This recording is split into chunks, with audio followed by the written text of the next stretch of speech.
Bom dia, sexto ano, tudo bem?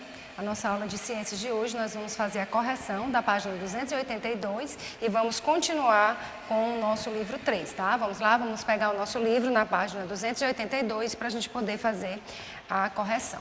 Bom, então, ciências e tecnologia, né? Então, nós temos aí um texto sobre o doping genético. Vamos fazer uma leitura rapidinho aqui desse texto, ok? Nos últimos anos, o Comitê Olímpico Internacional encontrou diversas formas de barrar a prática de doping por atletas. Em 2003, a Agência Mundial Antidoping incluiu o doping genético na lista de práticas proibidas para os esportes. A diferença entre os tipos de doping é simples. Enquanto o doping comum a ingestão de substâncias para obter vantagens competitivas, no doping genético, os atletas buscam métodos para alterar determinados genes responsáveis por habilidades específicas. Parece complexo entender, mas na verdade é bem simples. O doping genético surgiu com base no conceito de terapia gênica, que utiliza a tecnologia na manipulação do material genético para chegar a um resultado específico. Assim, esse tipo de doping atua alterando a estrutura do material genético para melhorar a capacidade do desempenho do atleta no esporte. Uma prática altamente perigosa para a saúde e ilegal no ambiente competitivo. E como funciona na prática? Em vez de utilizar hormônios sintéticos para obter vantagens competitivas e correr o risco de ser descoberto por um simples exame antidoping, o atleta pode adicionar novas cópias de genes no DNA da sua célula, que produzirá determinados hormônios em maior quantidade, burlando a possibilidade de cair no doping. Os estudos sobre o tema são recentes, mas já é possível encontrar vários artigos sobre o assunto, principalmente tratando-se de genes candidatos ao doping genético. Tá? Os genes mais encontrados na literatura para essa prática são a eritropoietine, hormônio regulador da produção de músculos no corpo humano, e o fator de crescimento muscular, o IGF-1. Né, com função semelhante à da insulina. Então, gente, esse texto ele traz, né, ele fala sobre esse doping genético, né, esse conceito. Pergunta-se, por que o doping genético pode ser tão perigoso para a saúde dos atletas? Converse com os colegas e o professor sobre o tema, né? Em seguida, registre as informações em seu caderno. Então, como nós não estamos de forma presencial, né, a gente tem aqui essa resposta, né? Ainda não se sabe com exatidão quais são as consequências do doping genético, por ser uma prática mais recente, né? As alterações que são feitas no DNA, né, dessa pessoa, elas podem ser irreversíveis, o que é justamente o fato de não ser possível ainda determinar com exatidão as consequências dessas modificações genéticas, né, tornando, portanto, esta uma prática muito perigosa, né, porque não se tem ainda um conhecimento profundo, né, sobre o tema, ok? Bom, então nós vamos dar sequência aí na página 283, né, ainda no capítulo 2, tá? Estamos aí no capítulo 2 e vamos falar hoje sobre a engenharia genética, né? A engenharia genética é a parte da biologia, né, que estuda algumas manipulações que ocorrem, né, em seres vivos, modificações essas que ocorrem no seu DNA, tá? E ela é aplicada em determinados setores, né? Nós temos aqui alguns setores, a agricultura, né? Como é que se utiliza a engenharia genética na agricultura? Né? Fazendo-se o melhoramento genético das plantas, né? Então é utilizada na agricultura, melhorando os genes de uma planta, ou seja, são adicionados nessa planta genes que vão fazer com que aquela planta ela possa ser resistente, né, a determinados ataques de animais, né, aumentar também a produção de forma mais sustentável, ou seja, no menor espaço de tempo, essa planta ela produzir mais frutos, né, ok? No menor espaço de tempo, reduzindo também o uso de agrotóxicos, fertilizantes, fazendo que ela possa produzir mais frutos, né, e até mesmo frutos sem sementes, que isso já seria uma vantagem. Na medicina, né, como é que a engenharia genética ela é utilizada? Né?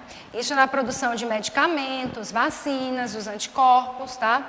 Por um processo que nós chamamos de terapia gênica, né? Nós falamos ainda há pouco do doping, né, genético, que consiste na técnica de inserir no DNA da pessoa um gene, né, que vai ser responsável por trazer algumas características para aquele atleta, né, como nós vimos, tá?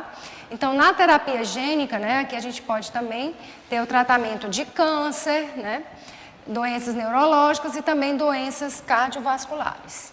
A engenharia genética ela também é utilizada, né, na sustentabilidade, ou seja, prevenindo ou solucionando problemas relacionados à contaminação, à exploração, né, excessiva, ao processo de biorradiação, de produção de biocombustíveis, tá, de plásticos biodegradáveis. Então, tudo isso é voltado para ter uma utilização sustentável do meio ambiente. Okay? Usando também a engenharia genética.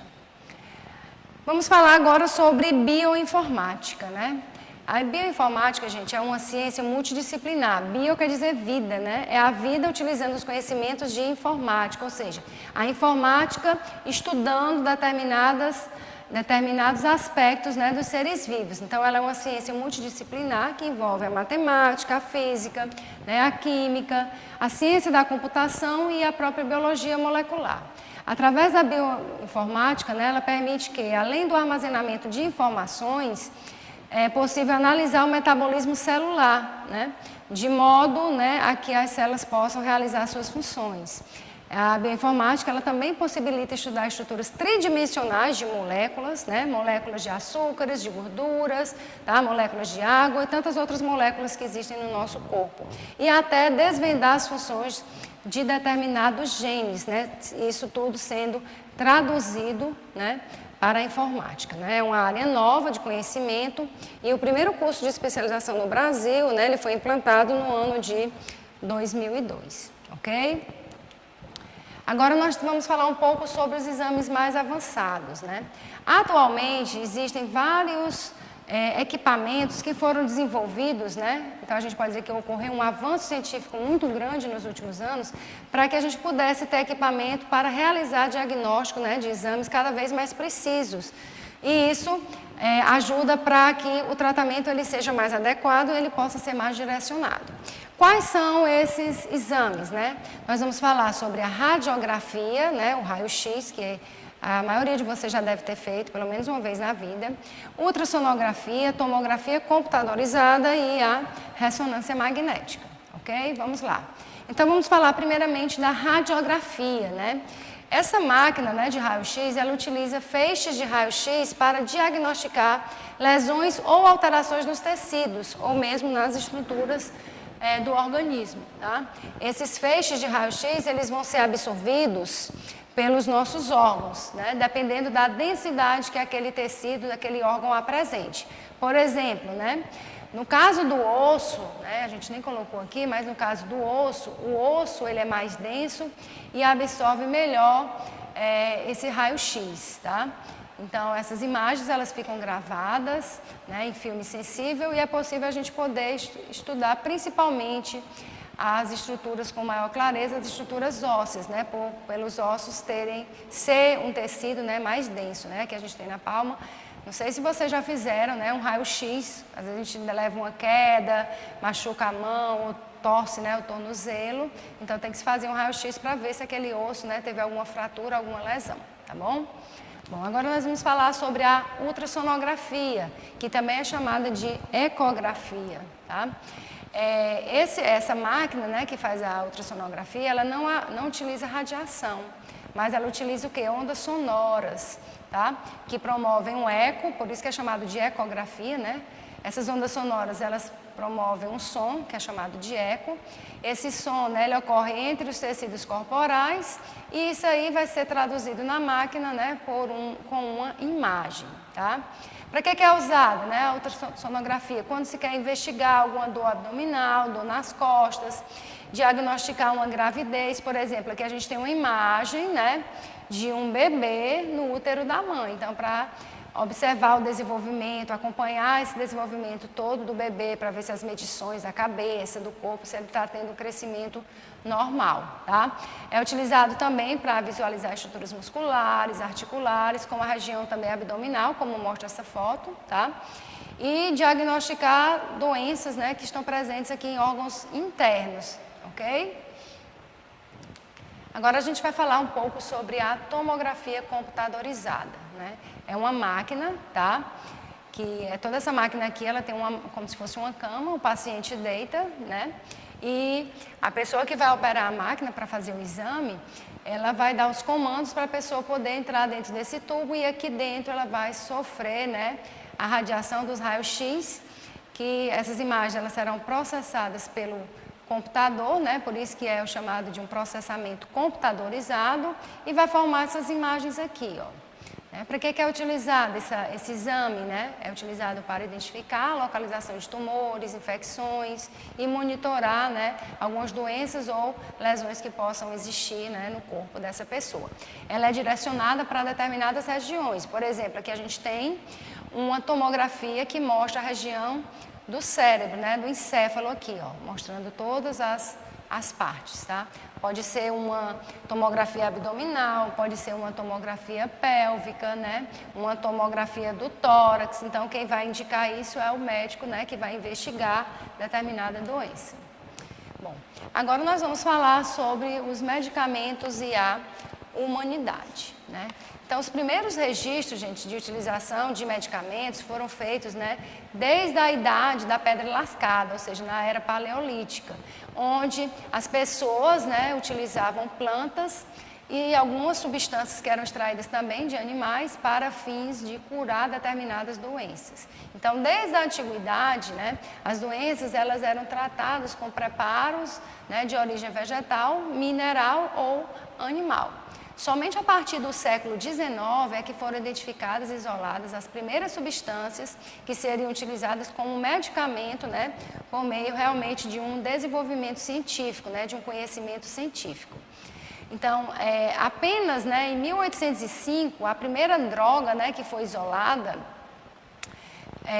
que foi batizada, né, com esse nome chamado de morfina, ela é utilizada, ela é extraída, né, é uma droga que é extraída do ópio, né? O ópio é uma substância que, por sua vez, é extraída do fruto da papoula, tá? Daquela planta papoula. E essa droga ela é utilizada para quê? Como analgésico, né? Para impedir, aliviar a dor. Então, até hoje, ela é usada em dores crônicas, tá?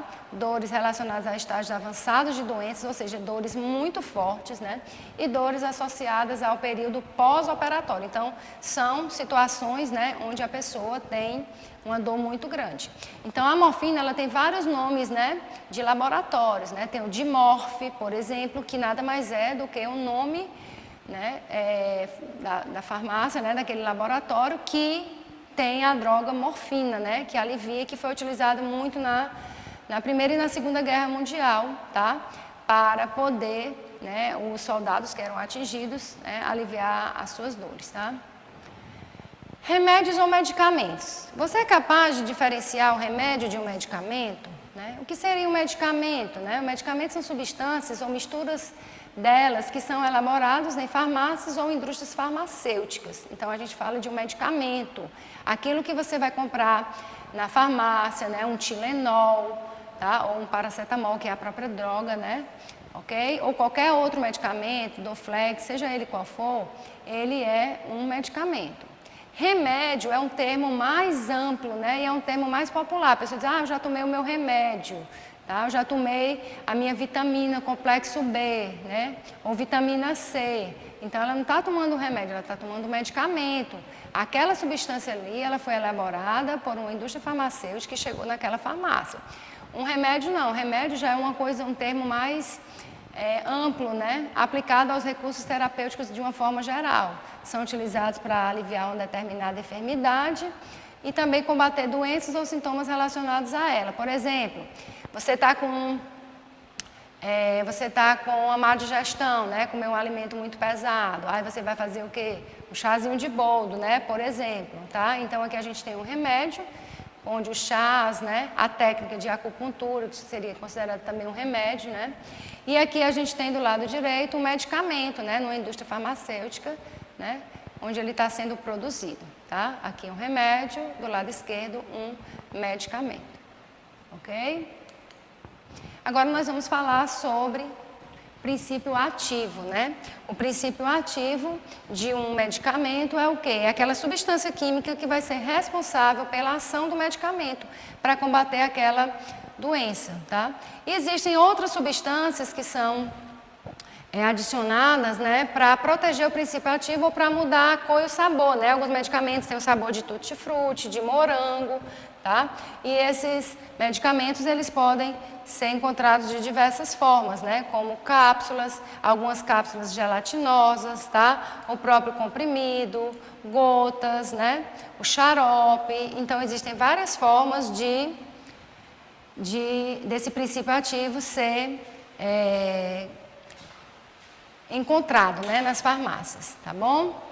E ele também, essas substâncias adicionadas, elas vão garantir que o medicamento ele seja absorvido no local correto do organismo, ou seja, em determinados locais para que eles possam ser realmente absorvidos e venham a fazer o seu efeito, tá bom? Então, gente, a nossa aula de ciências de hoje, ela vai ficando por aqui, tá? Façam a tarefa que vai na agenda complementar e na próxima semana a gente continua o capítulo, tá? Então, tenham todos uma boa semana e um bom estudo.